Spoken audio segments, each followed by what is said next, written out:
This neighborhood is linked somehow to the kind Lady Ashbury's blackmail.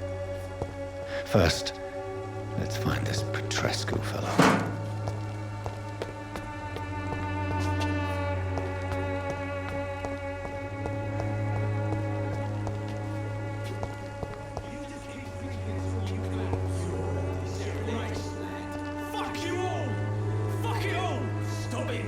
Stop it! I won't end up another drug littering the streets. Not me.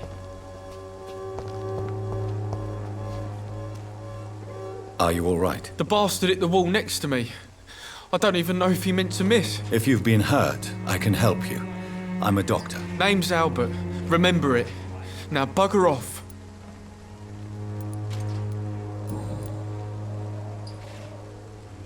What happened?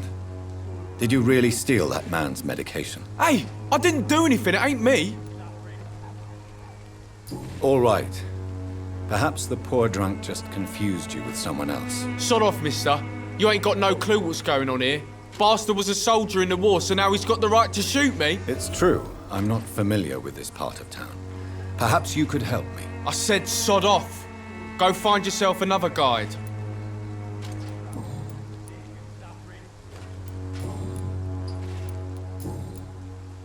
Do you know Nurse Dorothy Crane from the Pembroke Hospital? If you know anything about her, I'd appreciate it. Never heard of her. She's pretty, I'll keep an eye out.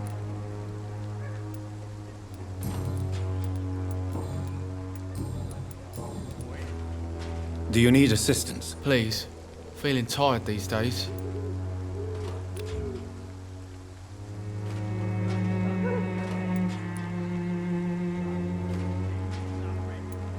I will see you later. Goodbye, young man. Me? I'll not die in some piss-stinking alley reeking worse than a week-old lavvy. Bloody heart, boy. What? Shooting a boy in the middle of the street. Not the best thing to do, wouldn't you say? What? You saw what happened? Who are you? I'm Dr. Reed, and I'd like to ask you a few questions, if you promise me to set your gun aside. No. Look, I'm not a violent man. I'm Benjamin Palmer, doctor. And no one can help me. Not even you. What can you tell me about this place? Nothing to say, really. This is where I used to live, and this is where I live now. You don't have anywhere to go? No family that would welcome you? Not since the death of my wife, Albert's mother. She was sick, you see. Long before the flu and all this shit. You mean you used to have a better life? Yeah, I had a wife, a home, and a job. I even used to have a name. And now I'm just Ben. Ben the Tramp. Perhaps you could focus for a moment and tell me your troubles. I'm sick, broke, and my son just stole my pills. Everything's coming up roses.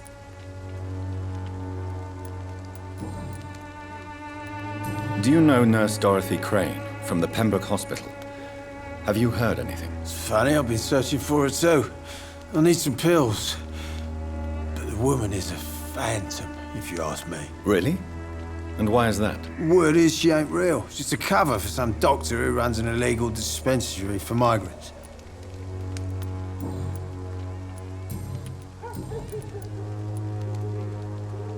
Whatever the boy did, I'm sure he didn't deserve a public execution. I swear I didn't want to hit him. It's just that I'm sick in the head, you see, and the boy just frayed me last nerve. What is it, Benjamin? It was the war, wasn't it? Your nerves are shot, aren't they? I need some answers, Private. From one soldier to another. The doctors called me a liar, a coward. Put me in a straitjacket, locked me up. Finally, they sent me back to the front lines with a handful of tablets. Yes. Sounds like shell shock. I've seen a few cases like yours. This is nothing you should be ashamed of, Benjamin. And it's perfectly natural in your situation. Not ashamed. I just need my pills. Peace and quiet, that's all. You don't seem well, Benjamin. Do you need any help? I always feel ill, sir. It's like I'm never right. I will see you later.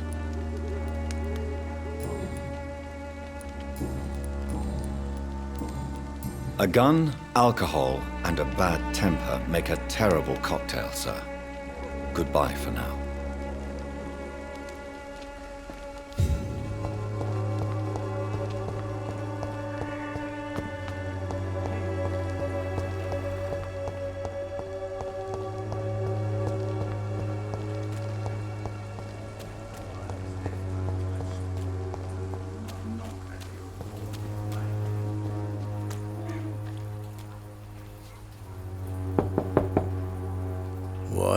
What do you want?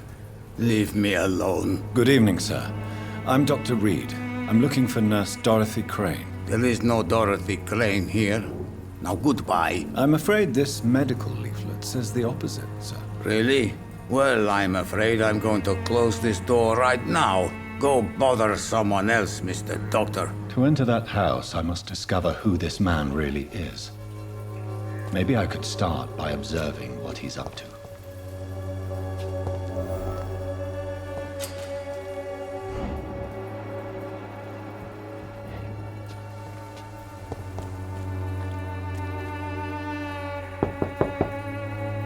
There's no one in.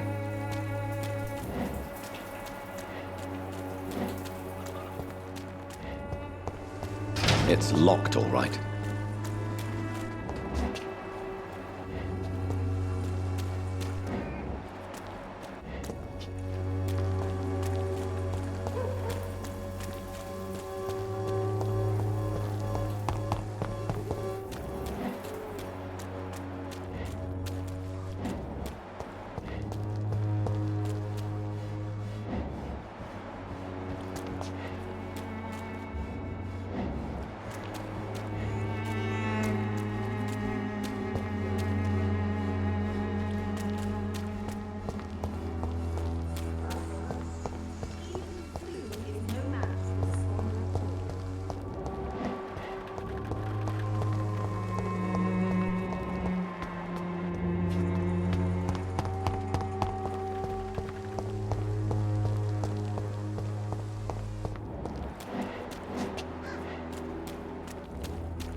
Turn around, sir. Die, Vampyr!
It's locked.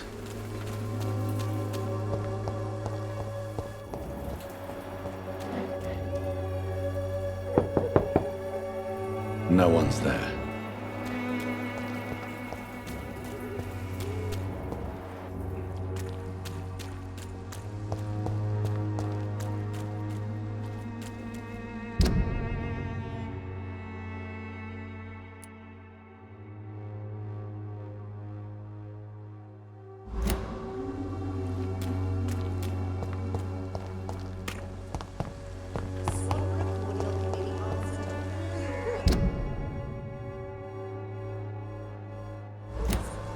As long as you have the money.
Its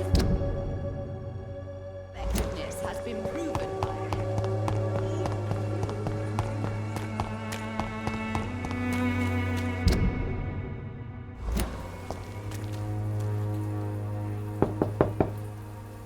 I will return later.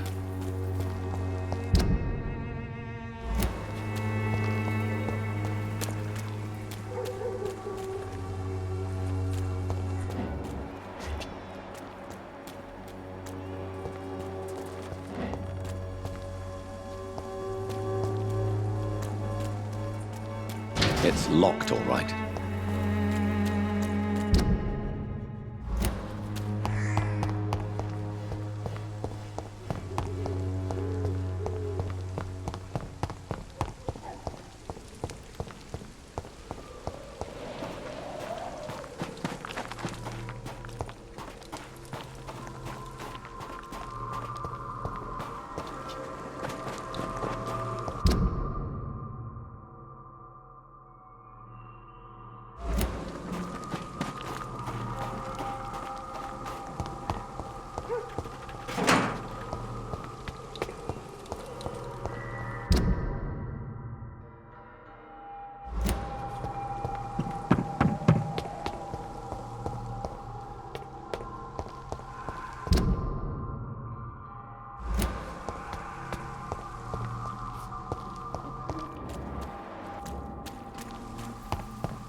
A strange man was at the door with a pass for our medical facility. I refused him entry.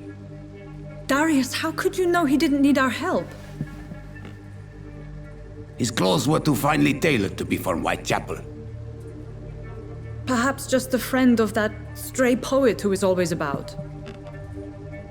Richard Nithercott?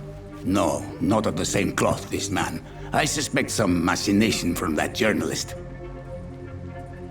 Clayton Darby. Is he still asking questions? Yes. I saw him drifting around St. Mary's Church. I swear he is tracking me just downwind.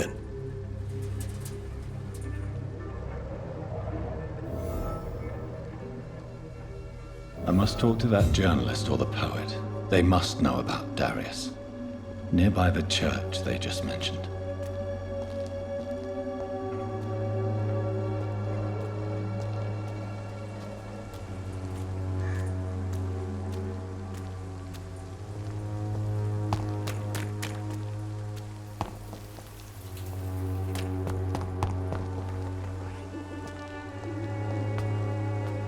Cheap price, good quality.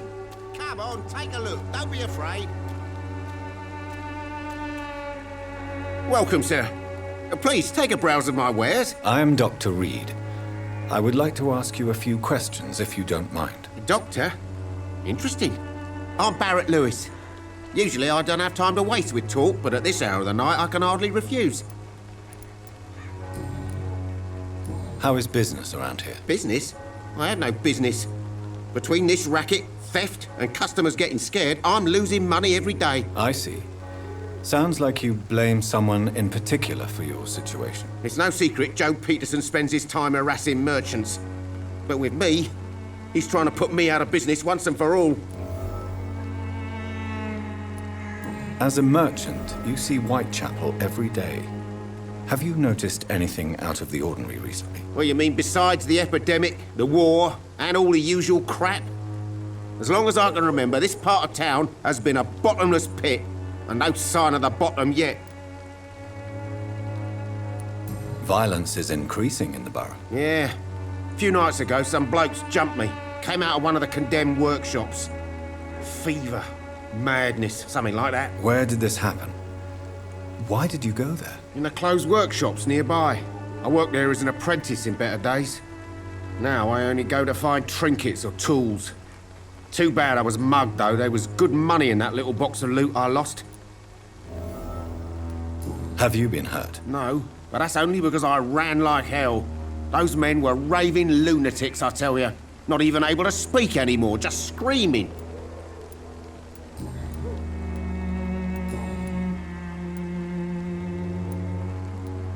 Have you heard of a nurse called Dorothy Crane? Nurse Crane?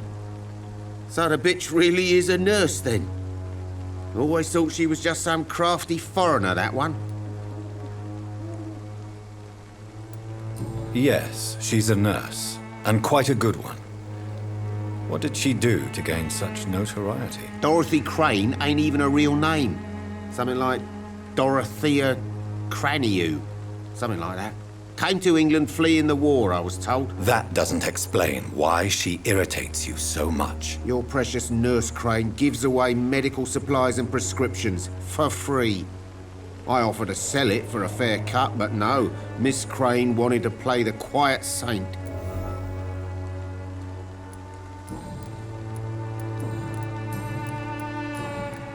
Right then. Show me what you have.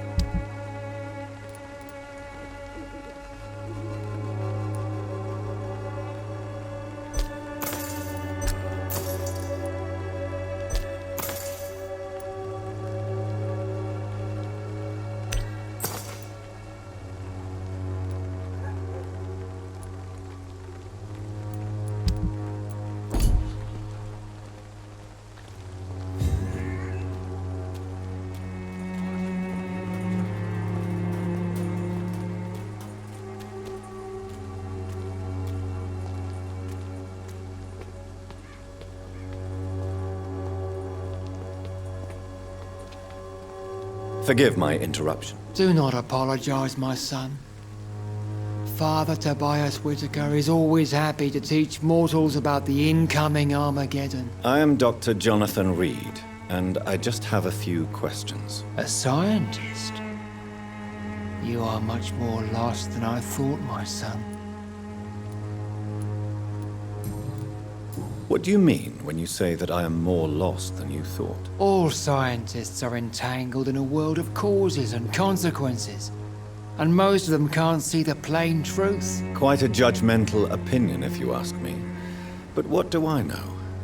Blinded by science as I am. But you are seeking answers, aren't you? Answers about the Armageddon about to strike the city. Answers about the hidden truth.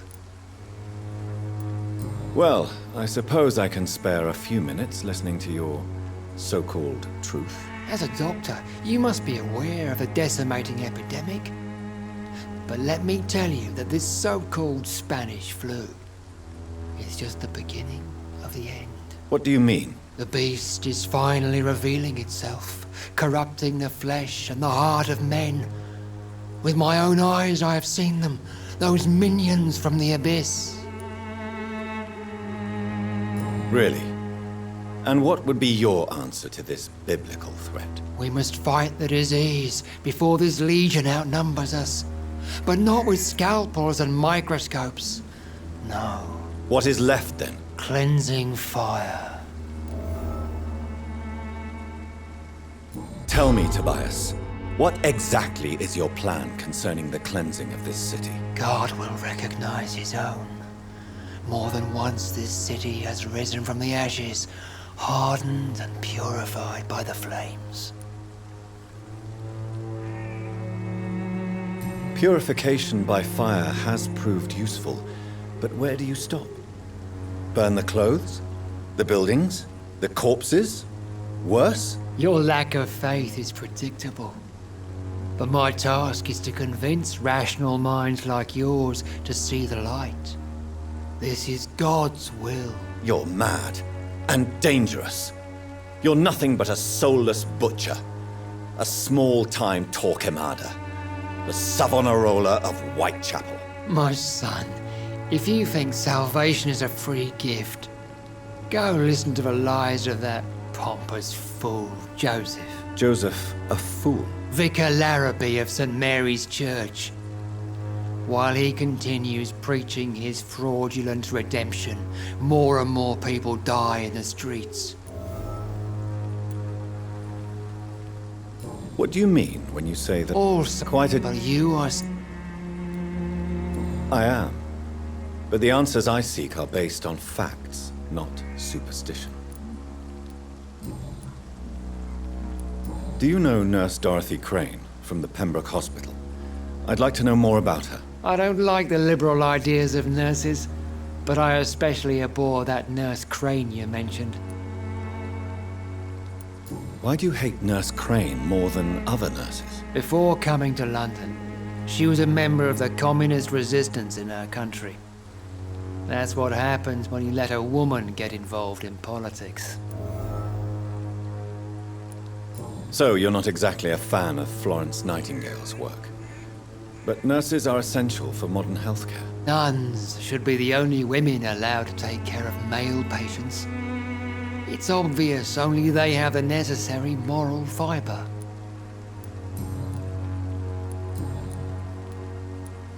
Have you any friends? Any family left in these terrible times? No.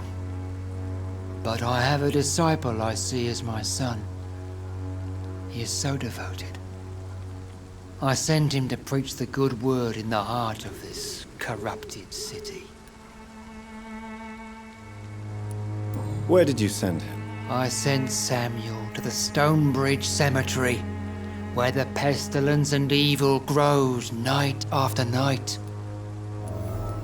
You sent him on some preaching crusade during the epidemic. As a true believer, Samuel will fear no evil while he walks through the valley of the shadow of death. I have heard enough for tonight. Goodbye.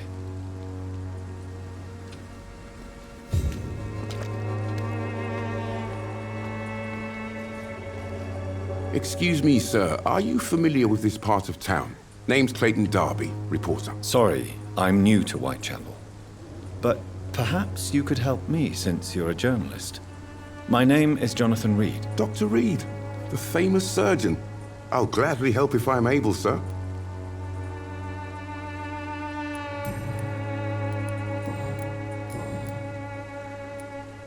Have you any idea of the danger you face in these streets at night? I've had to run and hide more than once from frenzied mobs incensed by the fever.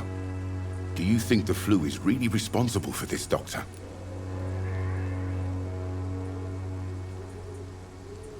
I must confess, some of my rational views have been shaken by recent events. I'll remember to stay away from the district's roughest streets then.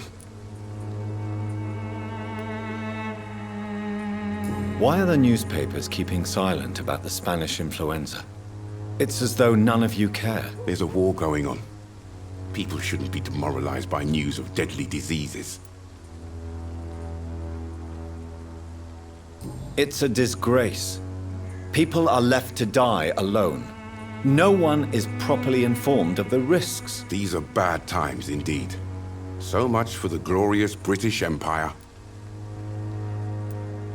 What is a journalist doing in this borough after sunset? He goes where none of his colleagues would dare to go, to inform the country.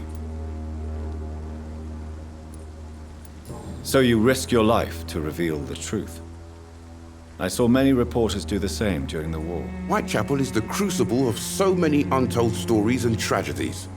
I want people to know them. That's quite honorable of you. But is the public interested? Not at all, sir. And that's why I'm an independent journalist, hoping to sell some stories.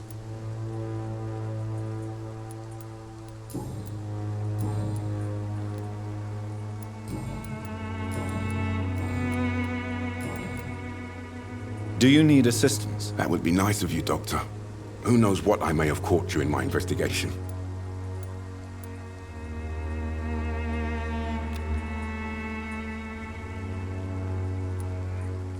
I will see you later. I heard you're investigating an underground medical dispensary in Whitechapel. What do you know about it? Not much, I'm afraid. They are wary of strangers, and I'm not really an acquaintance of theirs. Why do you care? I'm afraid one of the nurses from the Pembroke Hospital may be involved with unsavory activities. Ah, could it be Dorothy Crane? Without a doubt, you are a damn fine journalist, Mr. Darby. What do you know of her accomplice, a man named Darius? I don't know much about the man. He's very cautious, never goes out, doesn't seem to have any friends or family. He has no relatives at all? No, except for that strange man, a poet named Richard Nethercott, who sometimes comes by. Darius would never let him in. Where can I find this Mr. Nethercott? He spends most of his time lurking around Whitechapel, talking to himself or declaring verses. These days, you can usually find him behind the church. He never goes out? No. A few days ago, he unexpectedly did. I followed him, but it was just a ruse to keep me away from his house. Really? How do you know? He went to the nearest mailbox, but just before posting his letter, he ripped it up and threw it away. Goodbye, Mr. Darby. Farewell.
Oh, Camellia, the silent flower of Whitechapel, an angel made flesh, I tell you.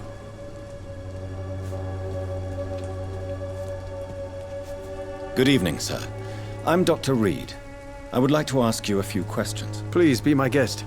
Although I may not be the best informant regarding this part of town, my words speak about that which the eyes cannot see. Really? Are you an artist of some kind? I'm a poet, sir. Richard Nethercott, at your service. Tell me, Mr. Nethercott, why seek inspiration in Whitechapel? The place is not beautiful per se, but how to explain it? Stirring and challenging. Do you not think it a little morbid? On the contrary, sir. Whitechapel is full of life, full of beauty. Just like my dear muse, the wonderful Camellia. What can you tell me about Camellia? Not much. And that's the beauty of it. She can't speak, you know. She's a locked mystery who exhales kindness and sweetness.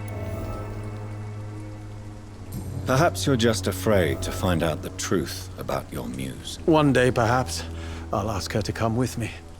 But will she still be my wild flower of Whitechapel if she moves uptown? And have you ever tried to learn more about her? Where she lives? How she survives? Whom she may know? Maybe I prefer she remains an enigma. Reality can be so dull, don't you think? In what way, exactly? The struggle by gaslight, the barren smiles and the added hunger under the rain. If you say so. Such vibrant antagonism and vivid paradox, the stripped humanity raged across each street. Vivid, of course, yes. And what about the poignant distress? Oh yes, the poignant distress. You see what I mean, don't you? That's what I want to write about, and that's what Whitechapel is made of.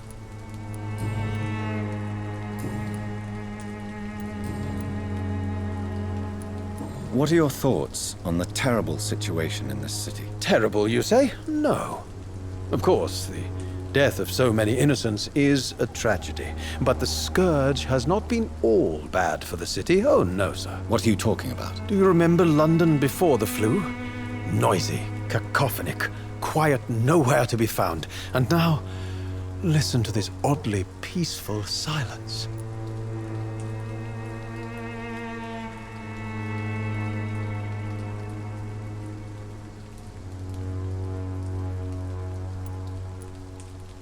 Peaceful? That's quite an unusual way to speak about the epidemic. And very inappropriate, I must say. Most people fail to understand my perspective. I don't blame them. But how could I call myself a poet if I veiled my feelings? May I ask what you're doing at this hour of night, sir? Do you live here? Not at all. I'm just enjoying the pleasure of a quiet walk. Though night talks are always preferable, if you ask me. Especially with strangers. But are you not afraid of the epidemic? Oh, why should I? I see some equity in the Spanish flu. No flesh should be saved, say the scriptures. Good or evil, rich or poor, all are equal in the eyes of the flu. If you say so. But as a physician in a time of epidemic, I must caution you to avoid unnecessary exposure, sir. Thank you, Doctor. But we both know the seeker of truth has to go boldly where the weak dare not. Are you aware that your life could be in danger in this part of town? But this is where I must be to feel the real beat of the city. I had to come, see it for myself, alone. If some misfortune came upon you, who would be here to help you? Well, you, for a start, my dear Doctor. I understand your need for solitude, but it's not safe around here. I don't care. I don't have many friends, Doctor, and my family despises me.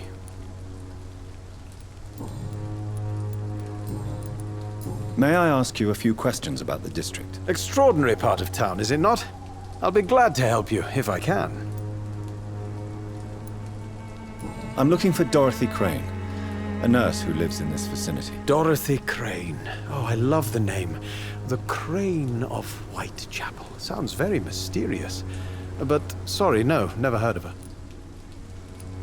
What can you tell me about an old man called Darius? Darius Petrescu?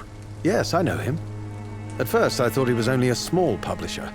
I invited him to publish my work, but his reaction was pretty clear. Not interested in your talent? Darius is an old political activist who takes delight in printing tracts and lampoons. Those communist activities only require mediocre writing skills.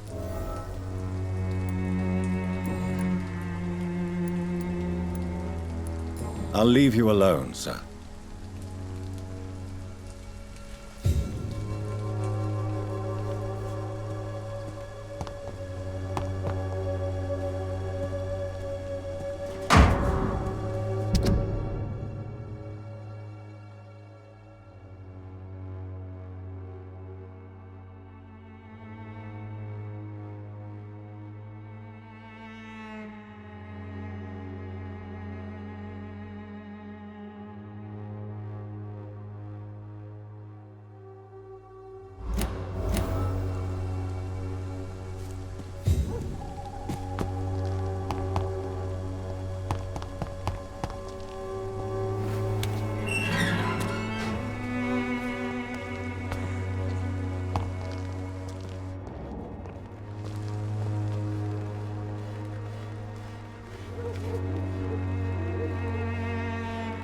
Good evening, miss. I'm Dr. Reed. I'd like to ask you a few questions. I know what you're thinking. A tall stranger who meets a girl in the street at night. It reeks of the penny dreadfuls. But I mean you no harm, truly.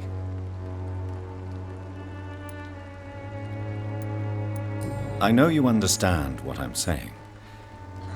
Your silence has nothing to do with you being mute, does it? Tell me about Richard Nethercott. I understand he is quite fond of you, Camellia.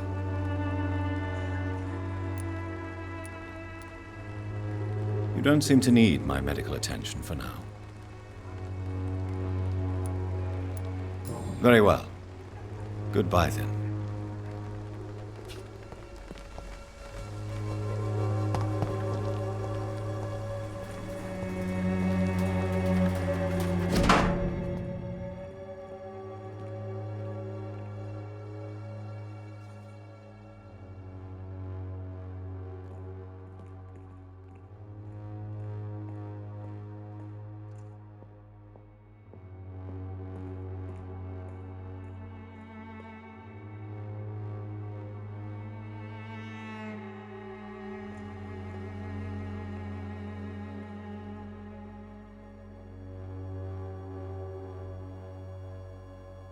The content of Darius' letter to his children could give me more leverage to enter.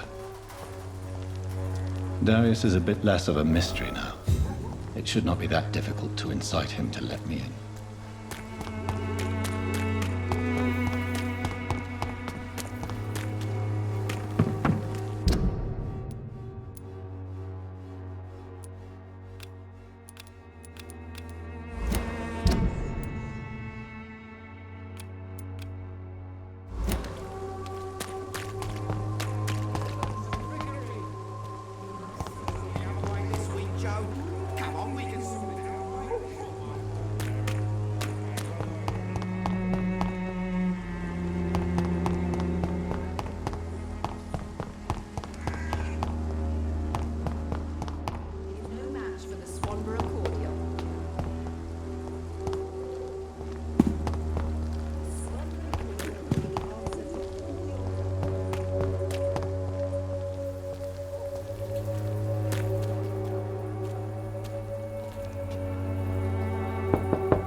Mr. Petrescu, just 1 minute, please. You again? Go away. Sir, wait. Stop this nonsense. I know Nurse Crane is here. Shall we speak man to man, you and I? All right. Speak up. Don't you see we're on the same side? We fight to help the poor, sick, and abandoned. I'm nothing like you, Mr. Doctor. Yes, you are. You too believe in providing medical care without charge. You know what we have to sacrifice to make the world a better place. I have to admit your words have conviction. All right, I'll let you see Dorothea. Don't make me regret this, though.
I need help!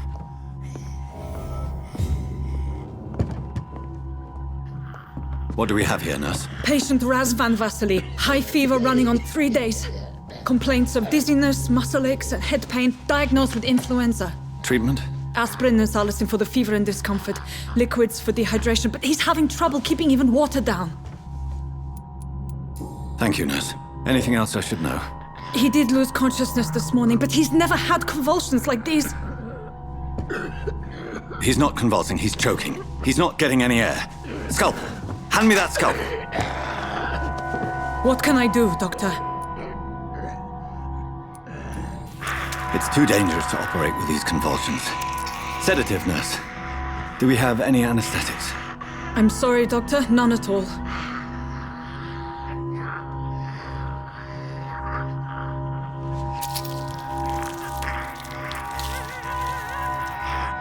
I need to perform a tracheostomy.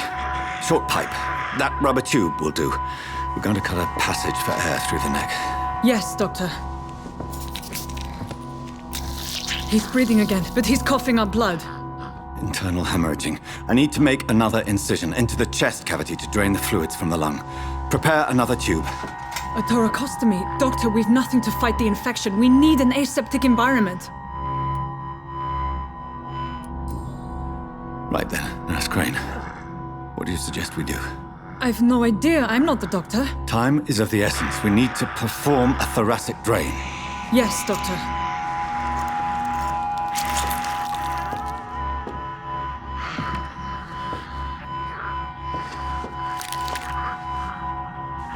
He's still bleeding, Doctor. I'm losing his pulse. The drain must have punctured the intercostal artery. There's too much blood. Are you all right, Doctor? I can't see.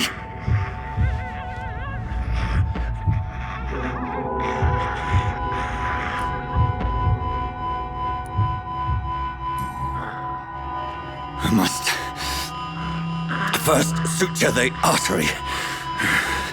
Find the wound. The source of the blood. Needle and thread, Doctor. Good. The stitches are holding. How's he doing? We're losing him. We've lost his pulse. He's dying, Doctor!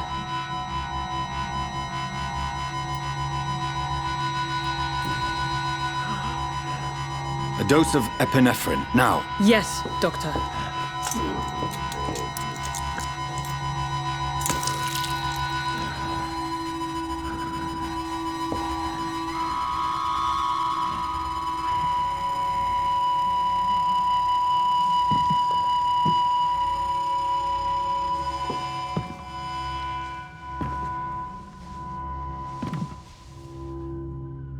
We've lost the pulse. He's gone, Doctor. Nurse, we did everything we could. Truly? Everything you could. Is that how you'll report this in your log? Is this how the war went? Piling up one poor corpse beside the next? This was not an influenza-induced seizure. I've never seen symptoms like these on the continent. Neither have I. But the previous symptoms leading up to this attack were the same, indistinguishable from the epidemic. No. There was something more vile in these reactions. Something primitive. There have been numerous reports of mental breakdowns caused by the fever that accompanies the flu itself, Doctor. Yes, but... I'd best take some samples of the blood for analysis.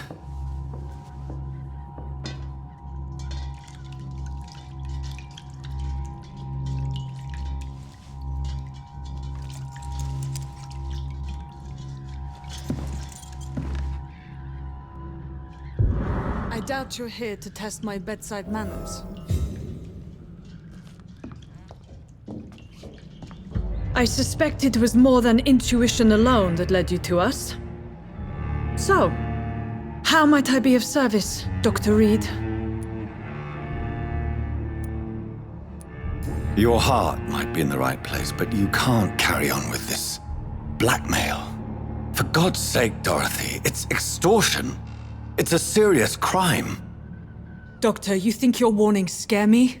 I've stolen and plied, blackmailed and lied, but what else am I to do? I'm all these people have. Dr. Swansea is a sensible and honest man. He wouldn't have refused your friend's care at Pembroke. It's easy for you to say, Doctor. These people cannot go to the police, nor to the hospital. They don't even speak English. They depend on me for everything.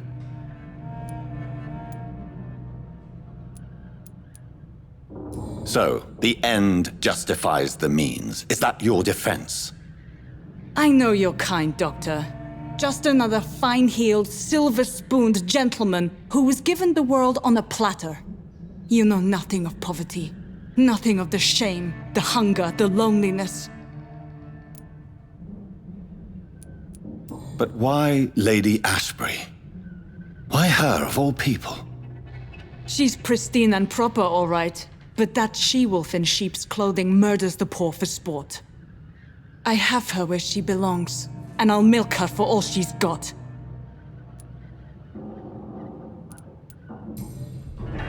You've convinced me of the sincerity of your actions and their noble justifications. But all the same, blackmail is a crime, and it will stop, Nurse Crane. So, are you going to turn me over to the authorities?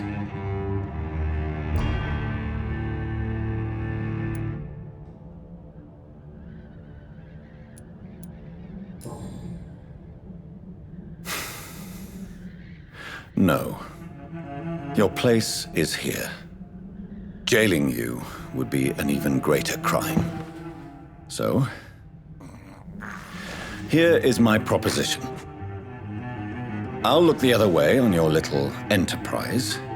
In exchange, you will resign from the Pembroke Hospital and provide me with medical supplies when the need arises. Dr. Reed! That sounds like a business proposition. My accomplice, then? No, just a privileged client. My research may require the occasional rare piece of equipment or ingredient. I'll pay good coin in exchange, fair and honest, to help finance your noble endeavors.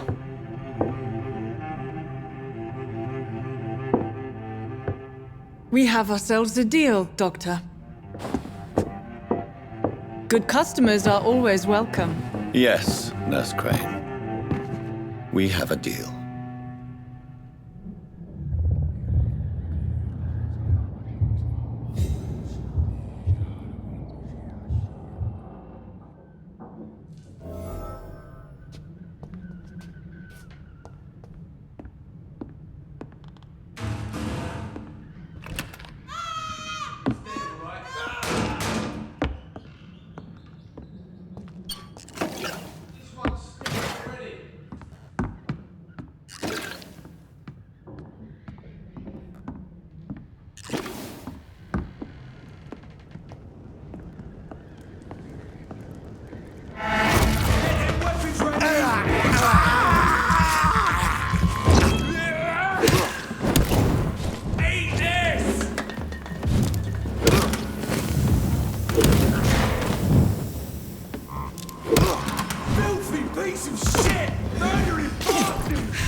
Flu killed this one.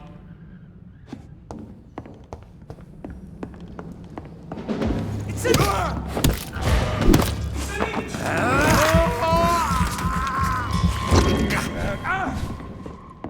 Take a breath of this!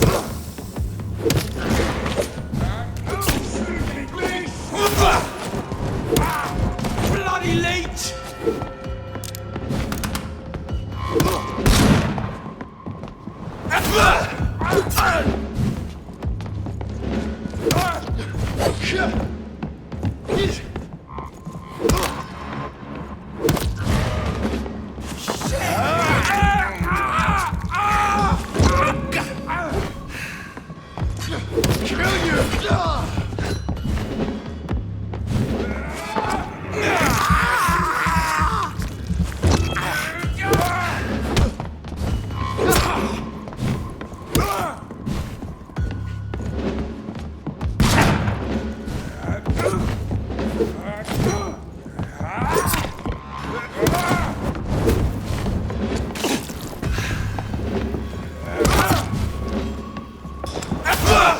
Christ! He's dead! Oh my god! I'll kill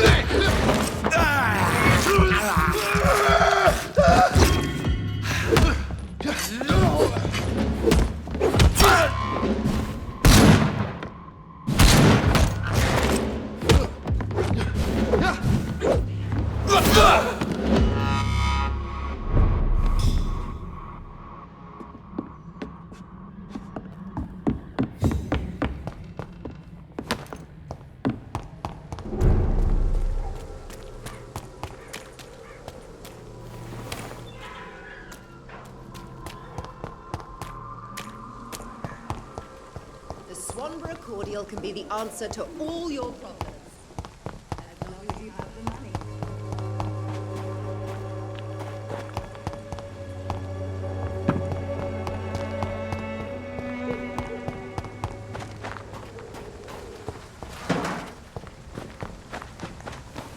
I cannot enter.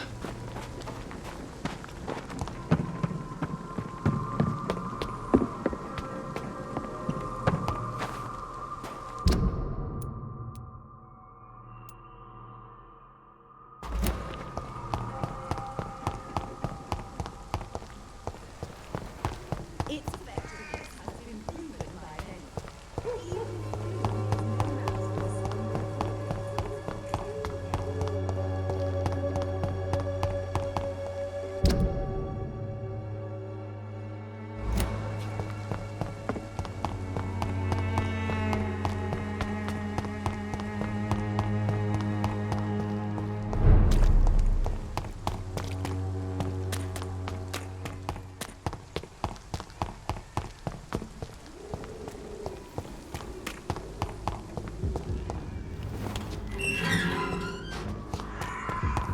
Human blood. Whoever left these marks did so deliberately.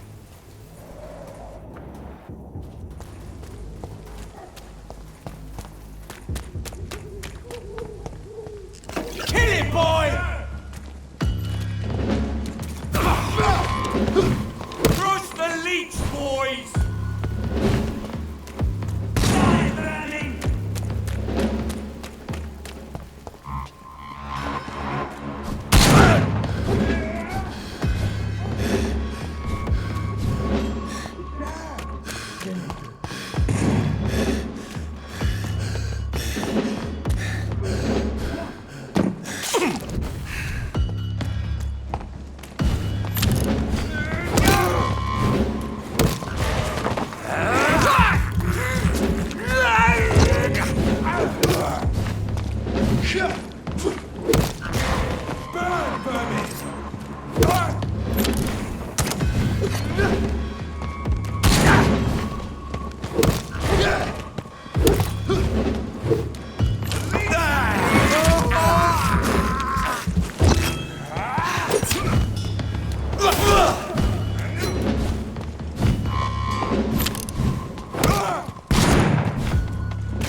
Crush the leech, boys! Die, vermin!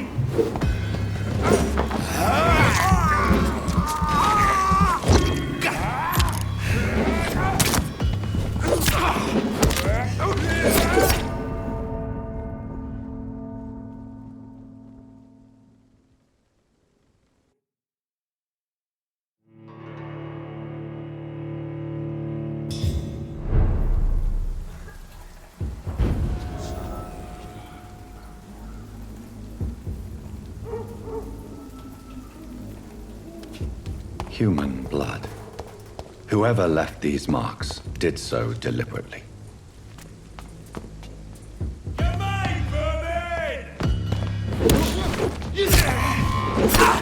Burn it, boys! Die,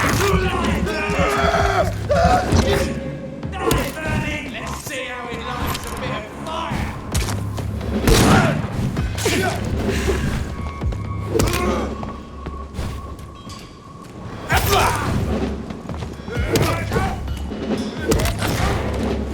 Bloody vermin!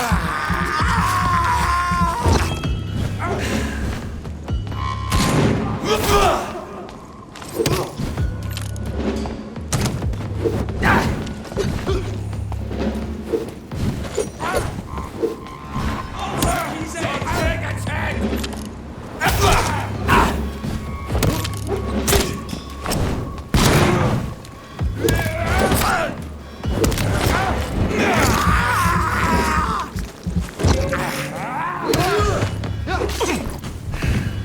Crush the leech, boys! Die, vermin!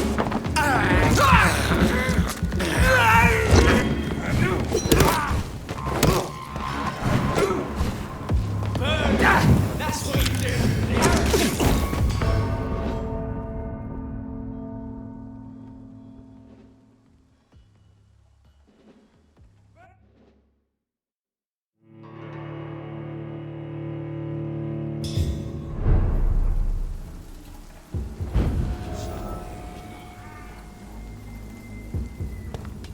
Human blood. Whoever left these marks did so deliberately. Away! Crush the leech, boys!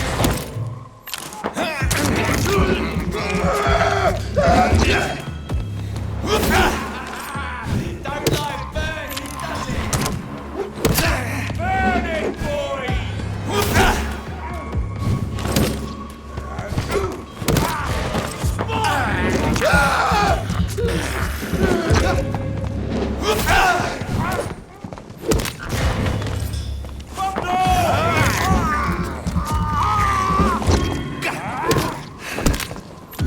Crush the leech, boys!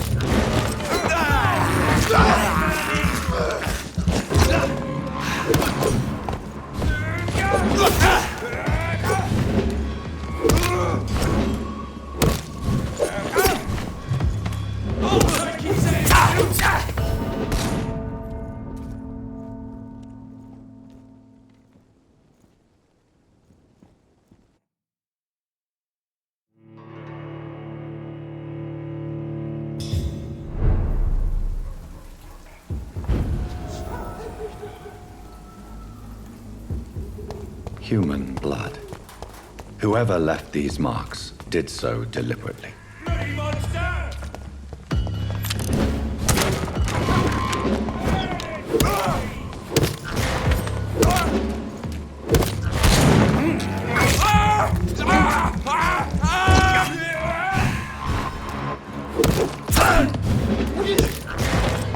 Let's see how it likes.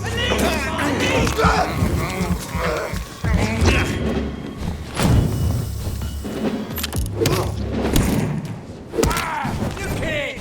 Gone up like kindling! Roast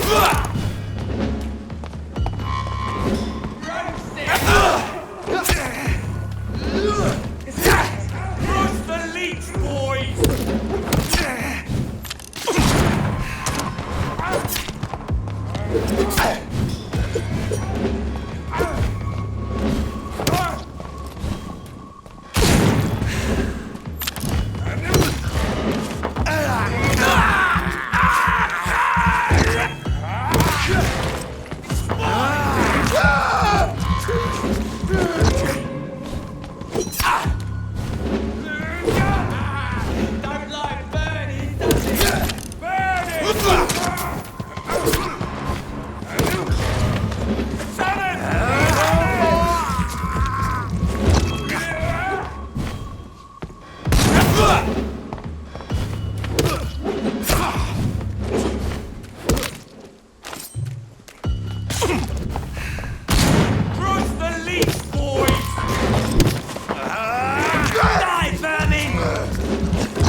I would ask you to avert your eyes, sir.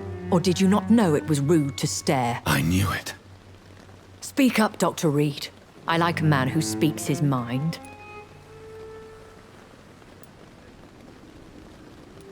Hiding your true appetites behind a facade of compassion. Bravo. Very clever indeed. Spare me your sarcasm, Jonathan. You are but newly born in this world.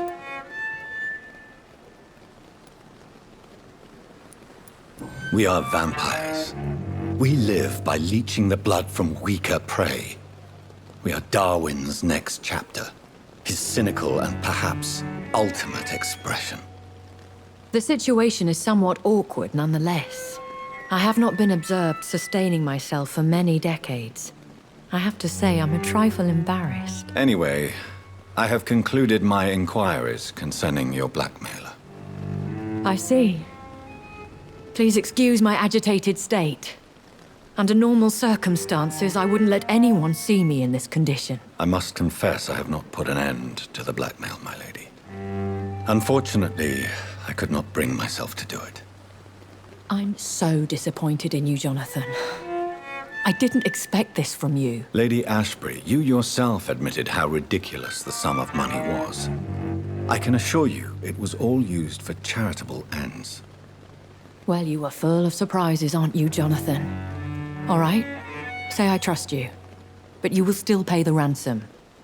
That is only fair. After all, it was you who failed to bring this problem to a satisfactory conclusion. I believe I could agree to that. And since a lady always keeps her promises, I will now answer any questions you may have.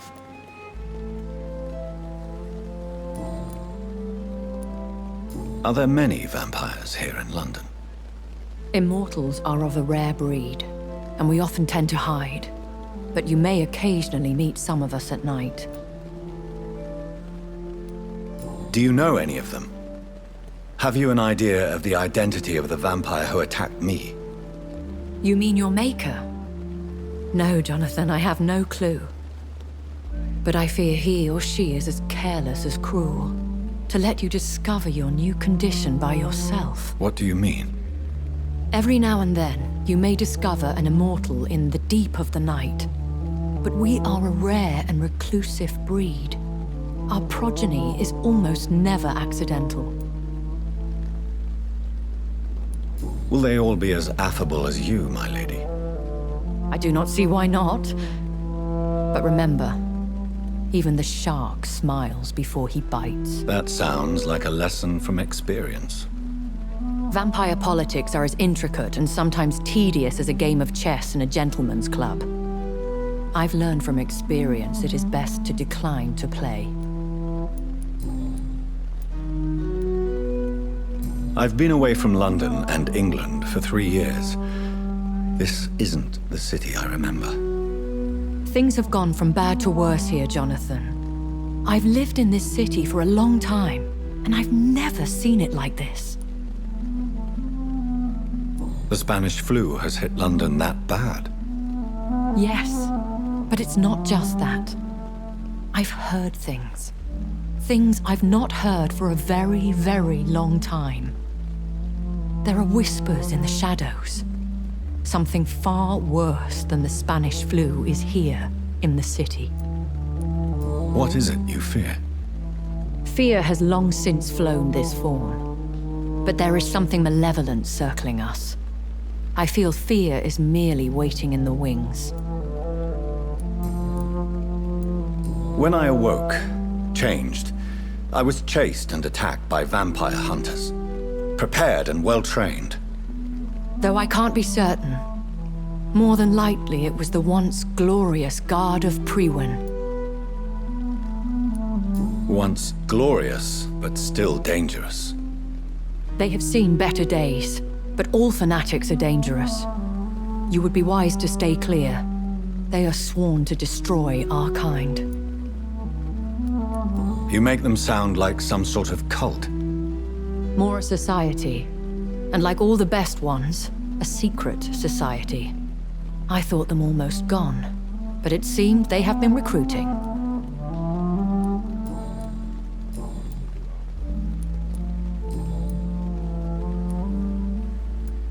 Why did you save me in the canning factory? I could hardly stand by and watch such a promising young blood as yourself be torn to shreds by some gutter scowl. What type of vampire is a skull? Not a true vampire. The deformed offspring of lesser vampires. It is a shame these creatures run wild, slaves to their baser instincts.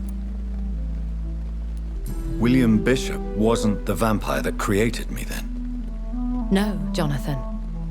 Whatever their strength and demeanor, Scowls are the progeny of careless vampires. It cannot be the other way round.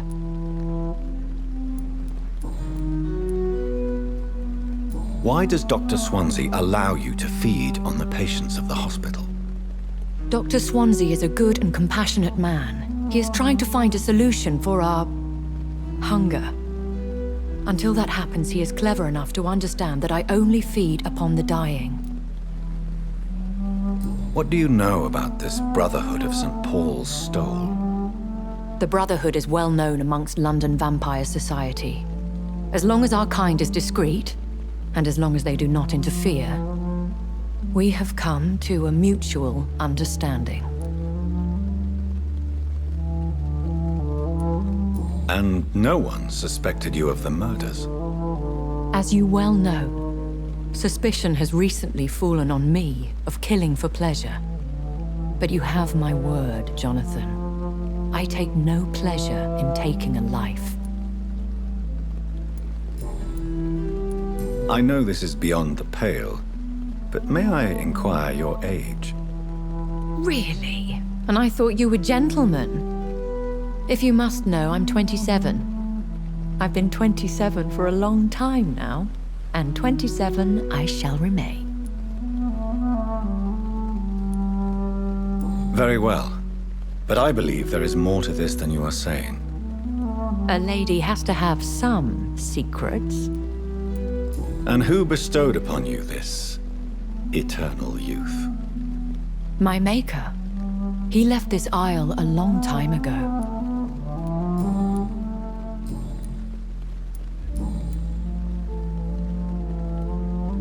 I don't understand.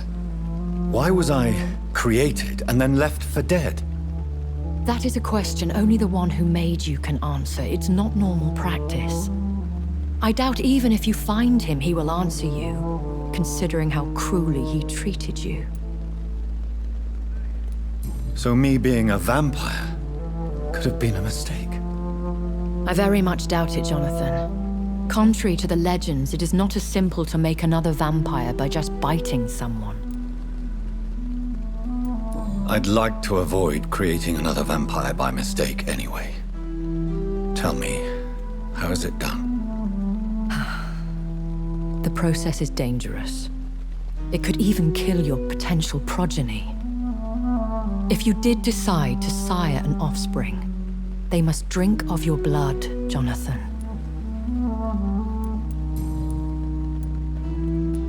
A vampire? Is that what I am? What we are? Such a crude word, defined by penny dreadfuls and drunken hacks. No. You are now an Ekon, and that you shall remain. So we are Ekons. How can I identify us amongst other vampires? How to put it? All Ekon are vampires, but all vampires are not Ekon. We are but a branch of the immortal tree. Are you an Ekon too? Yes, I am. We are the closest thing to what man refers to as vampires. Forget what you think you know about us. I've been hearing a voice talking in my head. Is this some kind of insanity? It feels like the voice of the vampire that created me. Hush. Tell no one this. It would be unwise to talk of such things amongst British immortals. Speak no more of your maker. How could this cause offense? Only the powerful immortals can mentally call to their progeny. No vampire or hunter will sleep easy, knowing that an unidentified elder is stalking the streets of London. Excuse my forwardness, but are you my maker? Me? Goodness, no. Only a foolish immortal would create a progeny without taking precaution, and I'm no fool. I bid you farewell, for now, my lady. I must quickly analyze the blood I took from Nurse Crane's patient.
Razvan Vasily was infected by Spanish flu, but also has the highly unstable blood of the Scowls. Is the London vampire epidemic transmitted through the flu? I should talk to Dr. Swansea about it.